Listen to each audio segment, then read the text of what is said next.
Bom dia, boa noite, boa tarde. Seja lá a hora que você estiver ouvindo, meu nome é Clara Gomes e esse é o podcast Feminismo e Marxismo do Esquerda Diário e do Pão e Rosas. Esta generación tiene la revolución. No tenemos miedo. No tenemos miedo.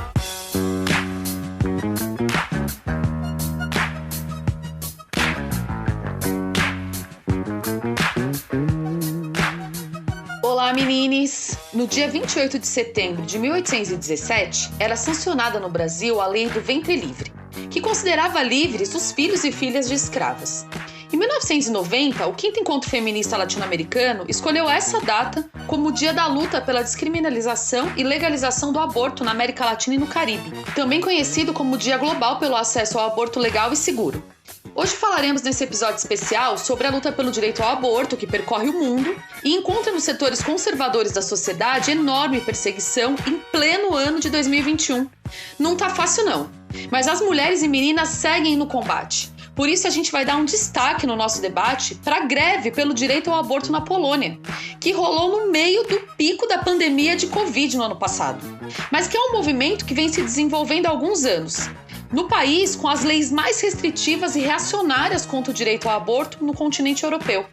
Também vamos falar sobre conflitos e conquistas recentes nos Estados Unidos e na América Latina, com ênfase no processo reacionário do Texas e na luta pela legalização do aborto no México.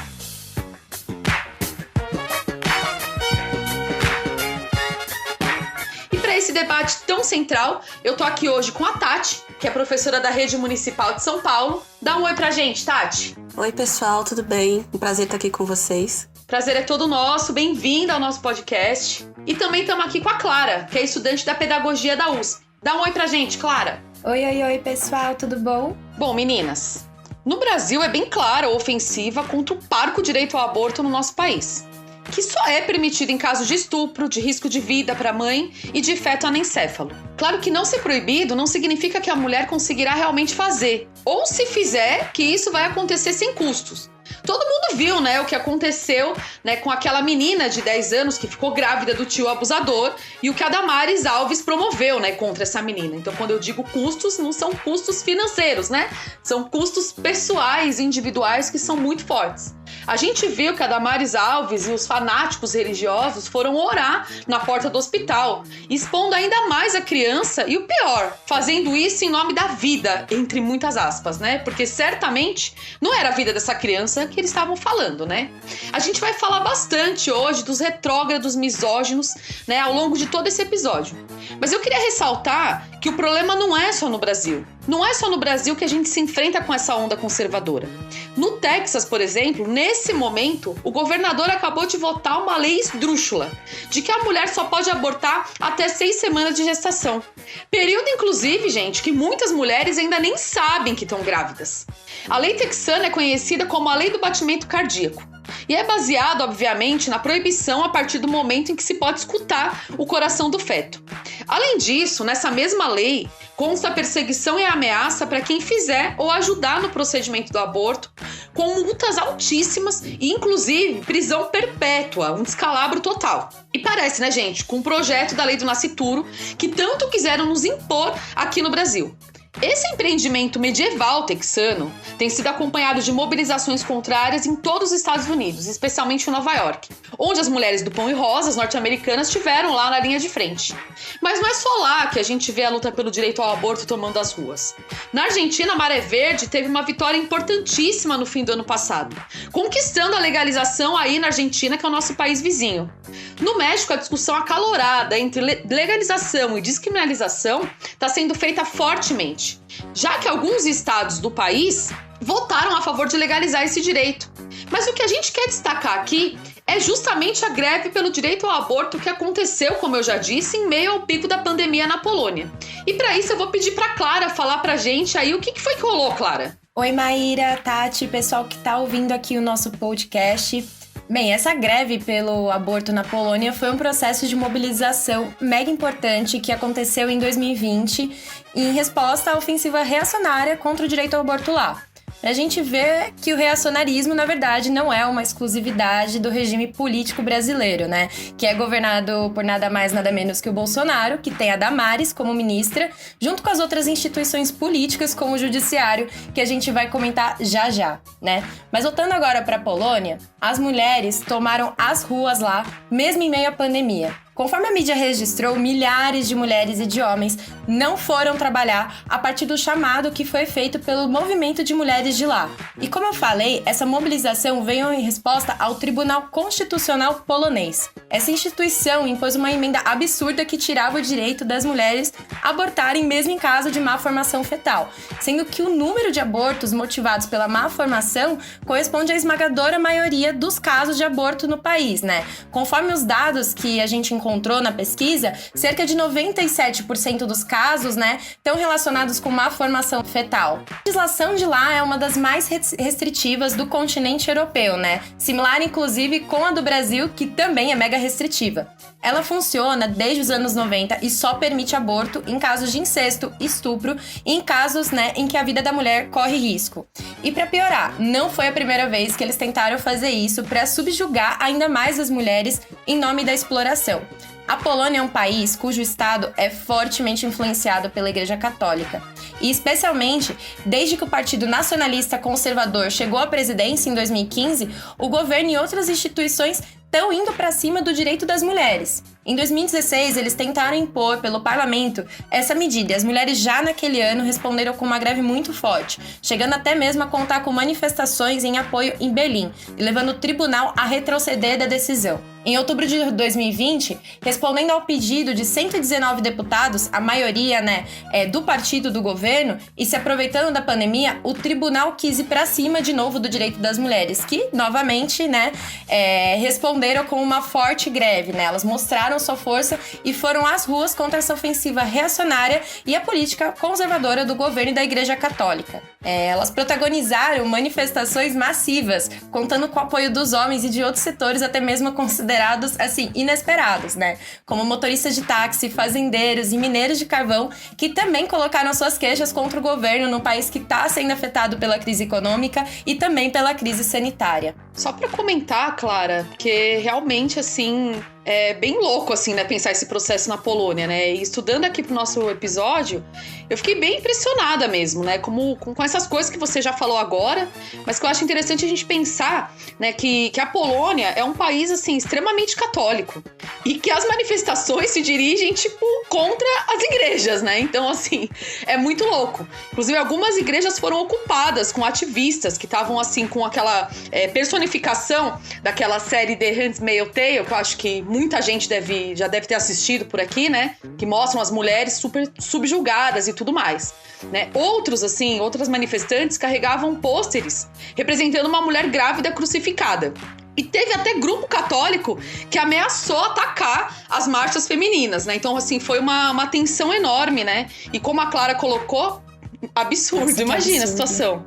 E como a Clara estava falando, em 2016 já aconteceram grandes protestos na Polônia, né, contra essa tentativa de mais restrições ao direito ao aborto.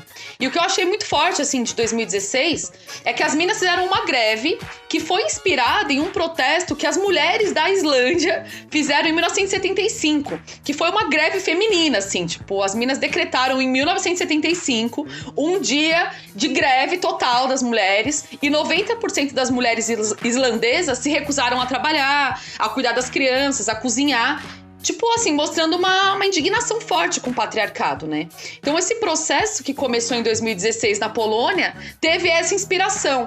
E as minas, né, agora, né, em 2016, iam para as ruas vestidas de preto para mostrar que elas estavam de luto pela imposição de mais mortes de mulheres por causa do aborto clandestino, que é enorme, né? Então, é isso mesmo. Esse protesto de 2016, ele foi chamado de Black Protest. Gente, meu inglês não é muito bom. Nós somos da mesma turma aqui, fia. Ninguém fala inglês direito.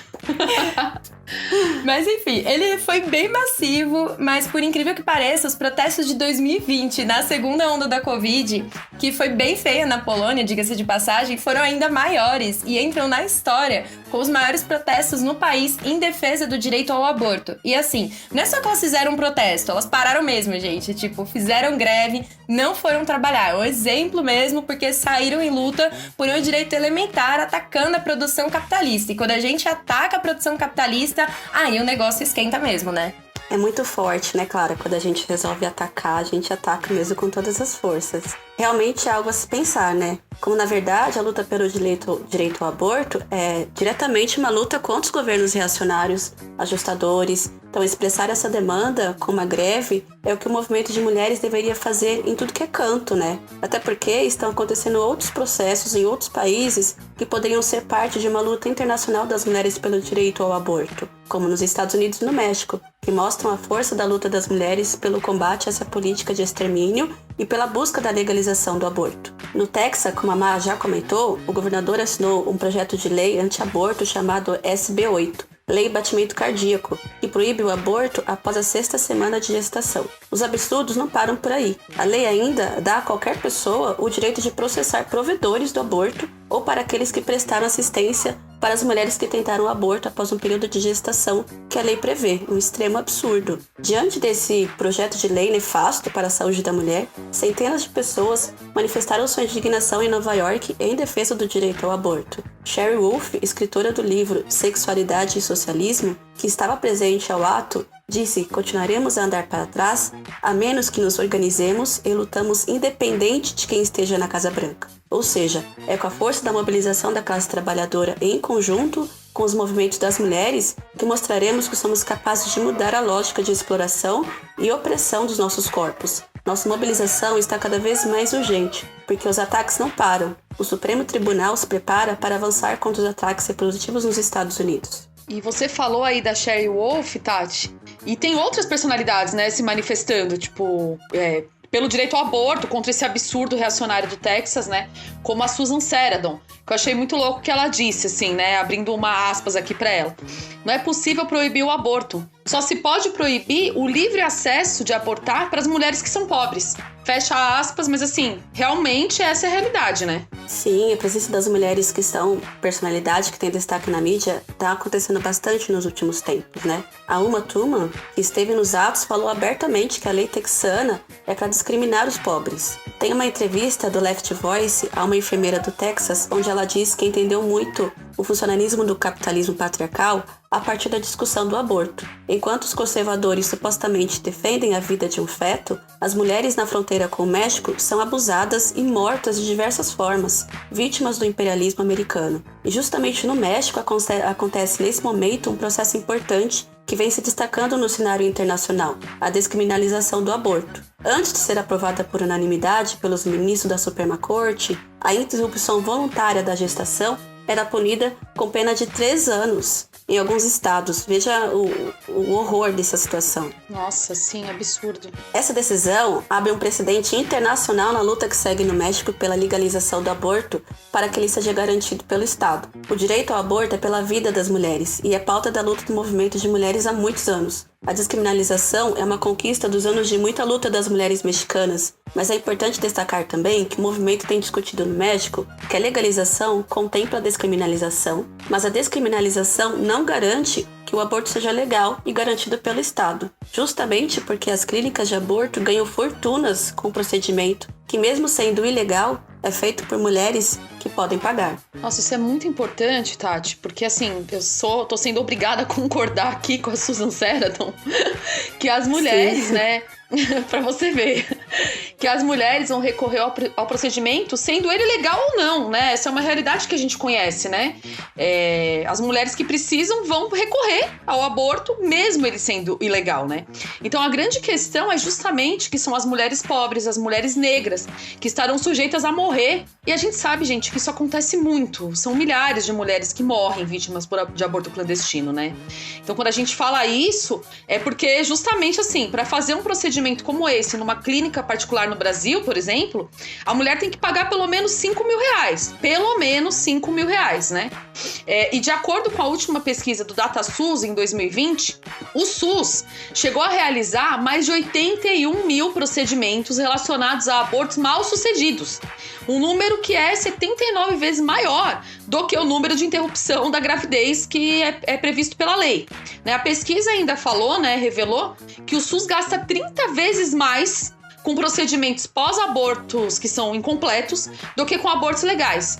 Outra coisa importante é que as mulheres mais sujeitas a morrer são as negras, as indígenas, as de baixa escolaridade, com menos de 14 anos e mais de 40 anos, que vivem nas regiões do Norte, Nordeste e Centro-Oeste, e a maioria dessas mulheres são mulheres que não têm nenhum companheiro, não têm nenhuma ajuda, para, enfim, se enfrentarem com essa situação, de acordo com o que essa pesquisa coloca.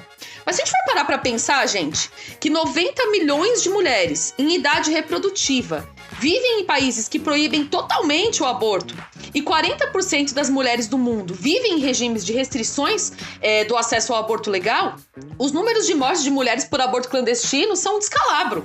Aí a gente fica naquela inquietação, gente? Mas se tanta mulher morre, por que o aborto é proibido? Alguém sabe me responder isso? Olha, essa daí é a pergunta de ouro, é a pergunta que não quer calar. Mas assim, eu vou tentar responder aqui, porque todas essas reflexões que vocês trouxeram, especialmente esses dados que a Maíra comentou, serve pra gente pensar mais a serviço do que colocar essa proibição ao direito ao aborto, Principalmente pelos governos de extrema-direita, como é o caso do Bolsonaro, assim como a gente pode explorar, inclusive, as contradições discursivas desses pretensos defensores da vida, que tentam se apresentar dessa forma, Eu vou tentar começar, então, um pouco, pelas contradições discursivas que eu comentei aqui, Porque a extrema-direita vive tentando aparecer como um setor que preza pela vida. Sendo que, na verdade, a proibição pelo direito ao aborto coloca justamente tanto em risco a vida da mãe quanto do bebê. Se a gente vai partir, por exemplo, vou partir de um exemplo concreto para ficar mais claro, No caso da menina de 10 anos, que aconteceu ano passado, em que ela foi sistematicamente abusada desde os 6 anos pelo tio, não bastasse todo aquele pesadelo que foi vivido por essa menina, que já deveria, dar o direito dela abortar livremente, ainda tinha o risco dela morrer se não abortasse logo. Esse caso, ele ficou conhecido porque não bastasse toda essa situação que a menina enfrentou, a Damares, isso mesmo, a Damares, não podia ser outra figura, a Sarah Winter e um bando de reaças organizaram uma manifestação na porta do hospital onde o procedimento ia ser feito pra convencer a menina de não abortar e ainda xingar ela de assassina. Extremamente absurdo, Só que assim, não gente? foi... Não, revoltante. Não, péssimo. Assim, não tem como esperar algo melhor vindo da extrema-direita, gente? Não, só pior. Só que assim, não foi só a extrema-direita. Pra gente pensar um pouco, o próprio STF ficou retendo o direito ao aborto dela, sob o argumento de defesa da vida, em que mostra, mais uma vez, a cara reacionária dessa instituição na qual a gente não pode, nós mulheres trabalhadoras não podemos depositar qualquer confiança, Vocês lembram que eu mencionei lá atrás o judiciário, como uma instituição fundamental para sustentar esse regime reacionário? Pois bem, eu acho que esse caso da menina de 10 anos é o mais categórico para mostrar como esse argumento de defesa da vida, ele não é real. Ele não é real porque queriam proibir essa menina, que corria risco de vida, de abortar. Assim como milhares de mulheres brasileiras são proibidas de abortar e correm risco de vida por terem que se submeter a procedimentos clandestinos para algo que deveria ser um direito legal, seguro e gratuito. Essa proibição do direito ao aborto e as outras medidas, como a distribuição de bíblias no Pérola Baita, eu achei, a Maíra mandou pra mim essa matéria no Esquerda Diário, eu fiquei assim... indignada com isso, ter distribuição de Bíblia num hospital que é referência para esse tipo de caso, Mas enfim, foram distribuídas Bíblias justamente para coibir as mulheres abusadas. E o perdão das dívidas das igrejas também é um fator que a gente tem que contar, Porque tudo isso acontece enquanto se cortam investimentos em políticas em defesa da mulher, O que mostra a necessidade urgente de separação entre Estado e Igreja diante desse nível de retrocesso que se coloca sobre os nossos direitos, com essa junção, absurda, É muito funcional, para a perpetuação do capitalismo proibir as mulheres de abortarem, tanto para manter elas mais oprimidas a serviço da exploração, quanto para reforçar as divisões dentro da própria classe trabalhadora, o que desfavorece muito a nossa organização. No caso do governo brasileiro, o não acesso ao aborto, junto às medidas proibitivas e reacionárias, como o dia da conscientização contra o aborto, servem para agradar a base mais bolsonarista, especialmente no momento de crise política, né, que vem se agudizando, como a gente viu depois do dia 7 de setembro, né? A manutenção de figuras como a Damares Alves vem nesse sentido, inclusive, né? Se apoiar numa figura feminina para avançar nos ataques às trabalhadoras e aos nossos direitos, né? Para agradar essa base, para agradar os setores da burguesia nacional, enfim. A Damares, como ministra, reforça aquela máxima que vira e mexe a gente traz aqui no podcast, né? De que o gênero, ele nos une, mas a classe, ela nos separa. Inclusive, Clara, o Brasil vem enfrentando nos últimos anos um retrocesso imenso quando a questão são as tentativas de aprovação de projetos de lei que atacam fortemente o direito ao aborto gratuito e seguro. Eu tenho aqui alguns exemplos chocantes e extremamente revoltantes desses ataques. Em São Paulo, o vereador do PSL, Rinaldi de Gílio, é autor do projeto de lei, vamos nos chocar aqui, Escolhi Esperar. Exatamente, esse é o nome do projeto. Gente do céu. Um verdadeiro escalabro. Parece piada, gente. Não, inacreditável a que ponto chegamos. Disfarçado de prevenção da gravidez, esse projeto tem o intuito de controlar o corpo das mulheres, né? Orientando a abstinência sexual como uma medida contraceptiva. No ano passado, na votação em primeiro turno, tal projeto previa uma semana de conscientização da gravidez precoce, veja só. Agora, em votação no segundo turno, o projeto foi alterado pelo Executivo para que seja uma ação permanente e prevê um monitoramento de possíveis casos para avaliação e cuidado. Então, o que podemos concluir desse projeto e dos seus envolvidos é que o controle dos corpos das mulheres seria institucionalizado e normalizado como lei. Rinaldi ainda afirma que a menina tem que se preservar para esperar ter sua primeira relação sexual e apela, claro, para a religiosidade conservadora à lá Damares Alves. Rinaldi, na verdade, ele fecha os olhos para milhares de mulheres pobres e negras que perdem a vida realizando abortos clandestinos. Infelizmente, exemplos repulsivos contra o direito por aborto seguro e gratuito são fáceis de encontrar. Um deles foi orquestrado pelo Bolsonaro, é claro, quando lançou um projeto de lei que institui, dia 8 de outubro, abre aspas, o Dia Nacional do Nasciturno e da Conscientização sobre os riscos do aborto, fecha aspas. Em agosto do ano passado, uma portaria assinada pelo misógino Pazuello, ex-ministro da Saúde, obriga médicos a acionarem a polícia caso tenha atendido mulheres vítimas de estupro e que buscam pelo seu direito ao aborto legal. Essa portaria decreta a morte de milhares de trabalhadoras brasileiras que não têm direito ao aborto, nem do teleatendimento médico quando o aborto se enquadra nos casos legais, né? Como também temos o direito à maternidade negado, como foi o caso da morte violenta sofrida por Kathleen Romeu, uma mulher negra, grávida de 4 meses e vítima de mais uma bala perdida pela polícia na comunidade do Lins, do Rio de Janeiro. A bala perdida sempre encontra corpos negros no caminho, né? Isso é impressionante. Sim. É uma coincidência, né? Uma grande coincidência, sim. Pois é. Se repete mais uma vez. Então, proibir o procedimento legal desse aborto por teleatendimento médico é um crime, pois muitas mulheres não têm acesso aos hospitais porque elas têm medo de sofrer humilhações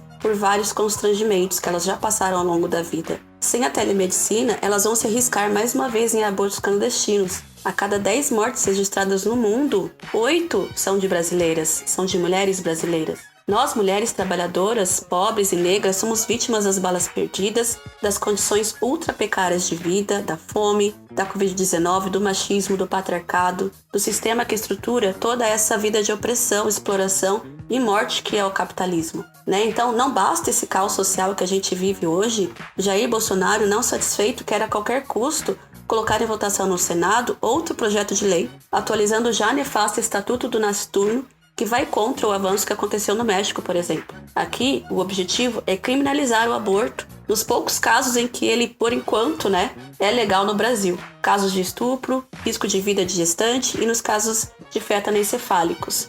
Além de um auxílio para as mulheres levarem a gravidez adiante, o que na prática é uma bolsa estupro, né, meninas? Nossa, gente, é assim, indignante, né? Os caras têm a cara de pau de querer aprovar esse tipo de coisa, né? Não, eles têm coragem de anunciar isso na mídia, né? De dizer que é um auxílio que vai ajudar a colaborar com a saúde da mulher, é um absurdo. E eu tenho aqui alguns dados do Fórum Brasileiro de Segurança Pública. 63,8% dos estupros registrados no país são de vulneráveis, ou seja, crianças menores de 14 anos ou pessoas que não têm condições físicas ou mentais de discernir ou resistir. Então, podemos tirar uma conclusão que a política do governo Bolsonaro, Damares Alves, do Congresso, o Senado e de todo o regime do golpe é de extermínio da população historicamente excluída no país e que, frente ao desemprego, ao desamparo social, esse bolso estupro é uma grande perversidade sem tamanho. A luta das mulheres argentinas, que em 2020 teve um avanço importantíssimo no direito ao aborto legal, seguro e gratuito, com o apoio dos trabalhadores, deve servir de exemplo para as mulheres brasileiras se colocarem de pé para barrar essa nova tentativa do governo Bolsonaro e da extrema-direita de avançar nos ataques do acesso ao aborto usado constantemente, né? E é usado constantemente também como uma forma de barganhar as suas negociações para divisão de cargos entre deputados do Centrão, dos líderes conservadores ligados à Igreja Católica e Evangélica, né? Por exemplo, o Arthur Lira, o deputado federal, que foi eleito presidente da Câmara, ele se comprometeu a atacar ainda mais o acesso ao aborto nos casos legais. Outra bolsonarista nesta lista execrável é Carla Zambelli. Logo após a posse de Lira, apresentou o projeto de Lei 232 de 2020. Eu alerto que é preciso ter um estômago forte para aguentar esse projeto de lei, tá?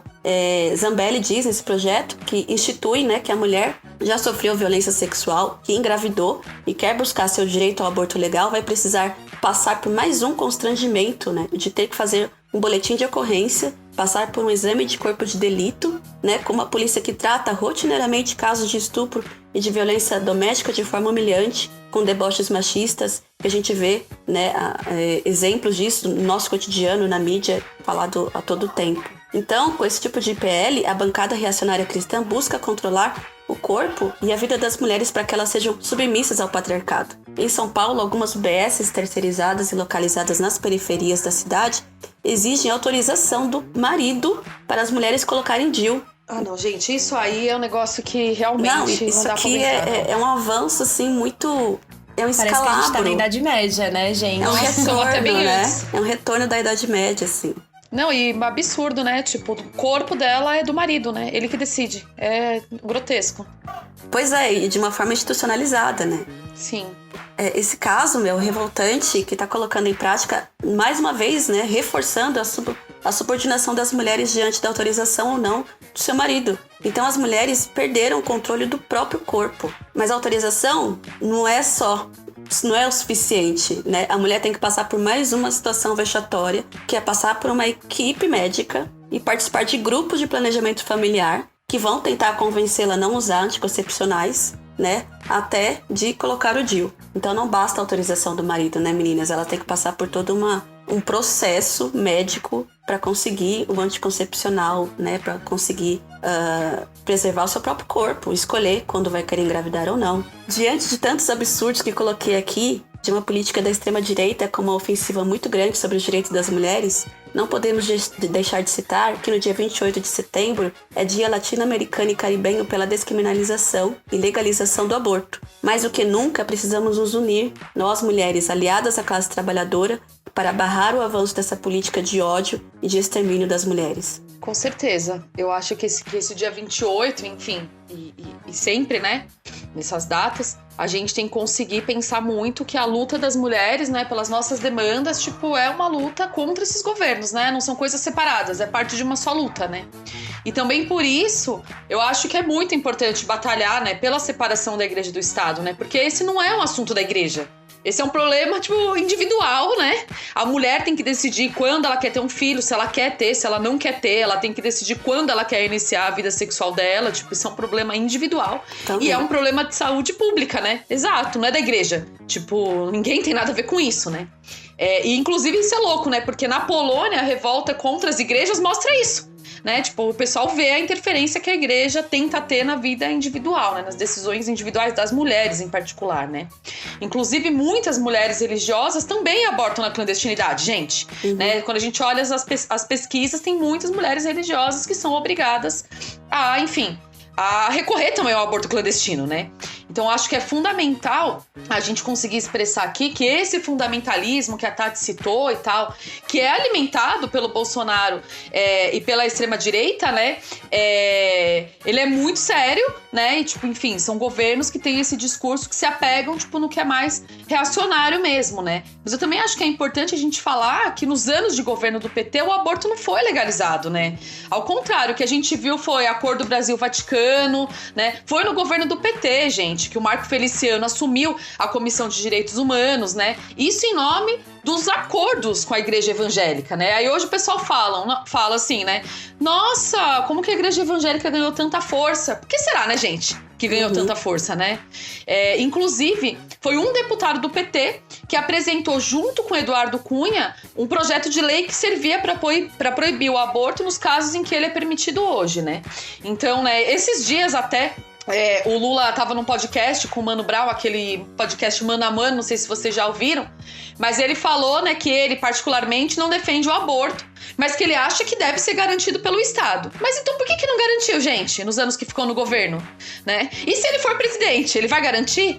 Então, assim, né, eu acho que a gente tem que ver que a luta das mulheres argentinas, né, que arrancaram o direito ao aborto, que é no país vizinho, né, essa luta que tá acontecendo agora no México, e mesmo na Polônia, que tá mais distante de nós, né, mas elas mostram bem que só com muita luta, com muita mobilização e com atuação junto com a classe trabalhadora que a gente vai poder obrigar os governos a acatarem essa demanda que é tão necessária. Não, e eu achei bom, né, que você você pegou a Argentina, né, e eu acho que é um ótimo exemplo pra gente pensar, inclusive, os rumos da nossa luta pela legalização do aborto, que não pode se restringir à conquista somente desse direito, né.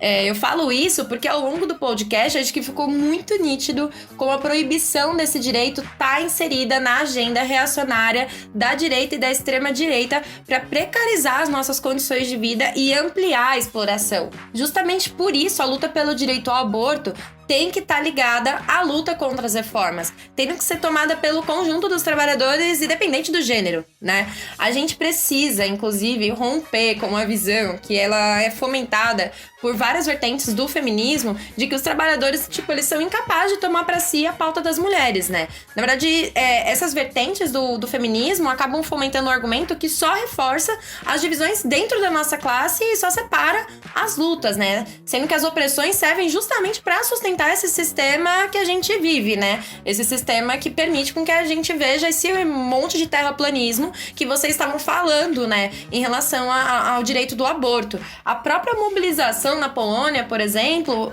vários homens deixaram de trabalhar e tomaram as ruas junto com as mulheres, né? Mostrando que existe espaço para unir toda a classe trabalhadora contra cada um dos retrocessos que querem impor para nós, né? Essas manifestações massivas de outubro e as de 2016 na Polônia são uma demonstração da nossa força e que a gente pode ir por mais, né? Sem confiança na institucionalidade, que é justamente quem avança com as reformas e quem até nega o direito ao aborto e quem avançou com essa medida de proibir o aborto em caso de má formação do feto, né? Sem contar que é um exemplo do tipo de mobilização que a gente tem que fazer. Pensa se a nossa luta pelo direito ao aborto no Brasil, se a gente faz uma greve diretamente contra o Bolsonaro e todos os conservadores capitalistas que usam do machismo e da opressão às mulheres em nome dos seus lucros. Uma greve que poderia, assim, mobilizar não apenas as mulheres trabalhadoras, mas o conjunto da nossa classe contra esse regime golpista, né? Seria muito explosivo, seria muito forte, realmente, Clara. E depois de tudo que a gente falou hoje, é extremamente chocante que as crianças e adolescentes não têm educação sexual nas escolas, para que possam conhecer a si mesmas, entender sua sexualidade, se defenderem, se prevenirem de doenças sexualmente transmissíveis e também da gravidez precoce, né? O que já é muitíssimo preocupante, torna-se ainda mais assustador frente a um presidente de extrema-direita como Jair Bolsonaro e seu governo misógino, com seus inúmeros ataques à educação de conjunto e à ciência em particular, o que deixa nossas meninas ainda mais vulneráveis, mais fragilizadas. Uma importante base de apoio do Bolsonaro é a igreja evangélica, como vocês já colocaram aqui, né? E sua enorme bancada na Câmara dos Deputados. Então, Bolsonaro e seus apoiadores, dentro e fora do governo, defendem que uma determinada ideologia de gênero tenha sido imposta nas escolas e universidades brasileiras. E o João Dória, que governa o estado de São Paulo, não fica para trás. Em 2019, recolheu o material escolar de ciências do 8º ano das escolas públicas paulistas, dizendo que era inapropriado, que já segundo ele, promovia a ideologia de gênero. Então Dória se apoiou no PL que Bolsonaro apresentou ao MEC para proibir a discussão de gênero e a sexualidade nas escolas. Então, com esse discurso... Gente, é muito bizarro isso. Não, é muito bizarro isso. Porque, 2019, o Bolsonaro ficou conhecido, por levar, um livro nada a ver com nada, em rede nacional. Exatamente. E o Dória, agora tenta se aparecer como uma terceira via ali, né? Se diferenciar do Bolsonaro. E olha essas medidas, não tem como esquecer que esse cara foi o Bolsodória. Não tem como esquecer. Pra bancar, a bancada evangélica, sim. né? Enfim, conseguir apoio Totalmente, nas próximas eleições. Ele faz de tudo, né, pra isso. Sim. Sem contar outra coisa, né? Que como você mesma falou, Tati, agora há pouco, né? Quando eles vão falar, de educação sexual, é pra colocar medo e pavor nas pessoas, né? Totalmente. Como, né, o sexo é algo que é repudiável, você tem que fugir disso, porque o que vai acontecer na sua vida é uma desgraça. Então, é horrível mesmo isso. E colocam a culpa nas meninas, né? As meninas sempre são as culpadas pelo pior que acontece na vida. Então, esse discurso, ele busca encobrir muito a opressão, né? E os ataques aos setores LGBTQIA+. Mas também querem impedir que a educação sexual nas escolas imponha à juventude a obrigatoriedade da castidade ou sexo sem proteção, cheio de riscos. Fazem isso alegando que é preciso defender a moral da família tradicional cristã. Né? Por isso, a educação sexual nas escolas, a discussão sobre identidade de gênero, a sexualidade levarão justamente ao único caminho possível para acabar com essa depressão e milhares de suicídios de jovens, né? Com debate franco, educativo, adequado à idade dos alunos. Além disso, é onde começa a possibilidade de evitar as milhares de gravidezes indesejadas e milhares de vítimas de aborto realizadas em clínicas clandestinas. A escola deve cumprir seu papel educativo, né? Sem ilusão de que é em casa ou é na igreja que crianças e adolescentes poderão encontrar uma orientação sexual necessária e adequada. Até porque é em casa que a maior parte dos adolescentes, dos jovens, das crianças são abusadas. Como que dá pra esperar que a educação sexual parta desse lugar, né? A escola, ela poderia cumprir um papel fundamental nesse sentido. É aquilo que a gente tava discutindo ser um terraplanismo mesmo. Você não permitir que a juventude tenha acesso à educação sexual. Sim, e justamente, eu não sei se a Tati também percebeu isso nesse retorno presencial, né? Eu não sei qual a idade dos seus alunos. Mas nesse 1 ano e tanto de escola fechada, cara, várias alunas minhas, do 6º ano até, gente, engravidaram. Porque a gente já não pode orientar, né? Não é legalizada a educação sexual, mas pelo menos elas tinham a escola, as professoras pra poder conversar. E de repente ficaram sozinhas e engravidaram e, vão ser mães crianças, né? Muito difícil isso. Sem nenhuma condição psicológica, financeira, familiar pra cuidar de outra criança, né? Na minha escola, Maíra, oxi, chamei de Mayra. É normal. Ficou ótimo. Ai, meu Deus do céu. Isso é algo que eu enfrento há quase 40 anos. Faz parte. Segue o baile.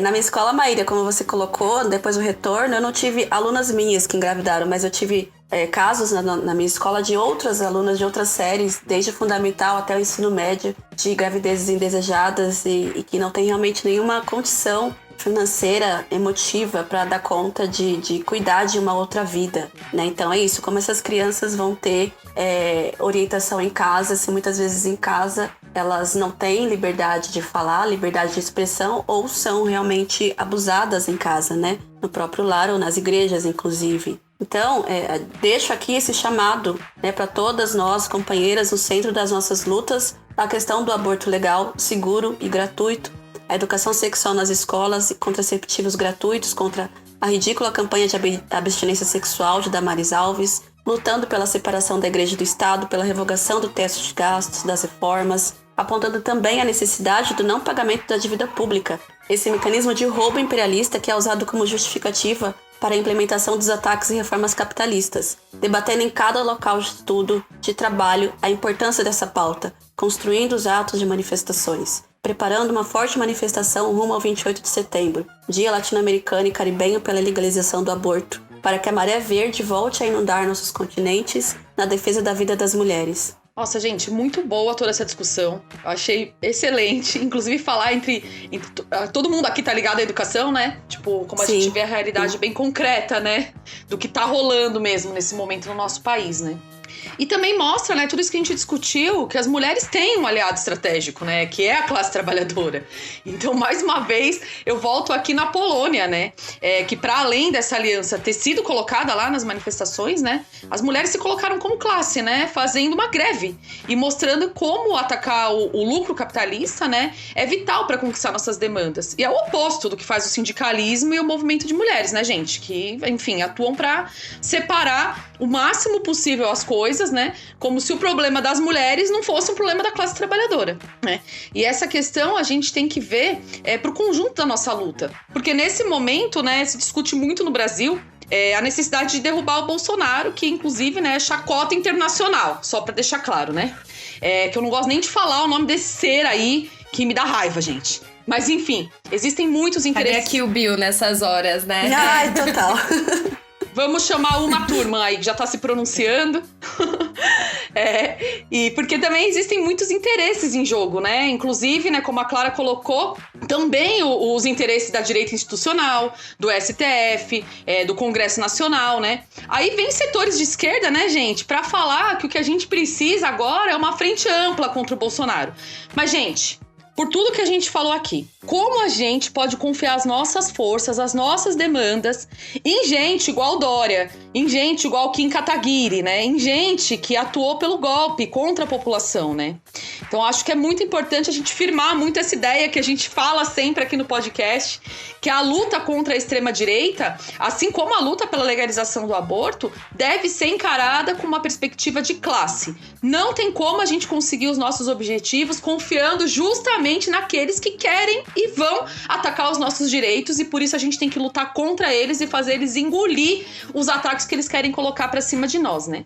Pra gente poder garantir o direito ao aborto legal, seguro e gratuito, a gente tem que apostar na unidade do conjunto das mulheres, com as LGBTs, com os negros, com a juventude, com os trabalhadores, e é esse convite que a gente faz pra todo mundo que tá ouvindo a gente aqui, a encarar junto com a gente essa batalha por educação sexual nas escolas, anticoncepcionais para evitar a gravidez e o direito ao aborto legal, seguro e gratuito para não morrer.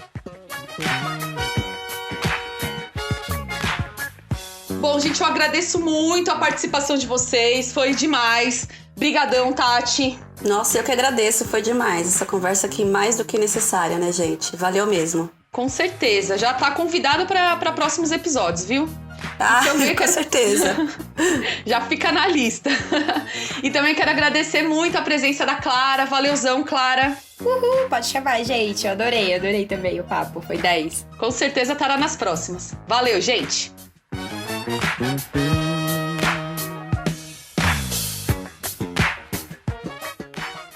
Não vamos trabalhar, nem estudar, nem ir às universidades, nem abriremos empresas. Temos que parar essa Polônia por um tempo e fazer uma nova. Ativista polonesa, outubro de 2020. É isso, gente. Curtam e compartilhem.